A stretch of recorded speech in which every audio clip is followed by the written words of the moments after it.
یک کارمند نقطه سوزشواری در جماعت دهاتی چهاربیل ناحیه اسماعیل سامانی پایتخت بر اثر سوختار شدید در یک بنزینکش به هلاکت رسیده است. بنا به گزارش سردار بخش کمیته حالتهای فوق‌العاده و مدافع گرجانی نزد حکومت جمهوری تاجیکستان در ناحیه ورزاب، این حادثه دیروز 15 آگوست تخمیناً ساعت 22:10 وقت محلی رخ داده است.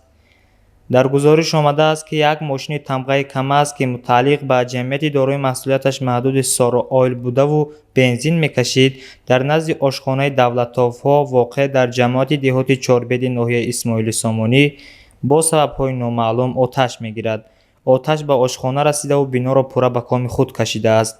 در این سوختار یک کارمند نقطه تأمین سوزشواری به هلاکت رسیده، دو شهروند دیگر با جراحت‌های گوناگون به بیمارستان انتقال داده شدند. شخص فوتیده ساکن کوچه زحمت آباد شهر دوشنبه بوده 28 سال داشته است.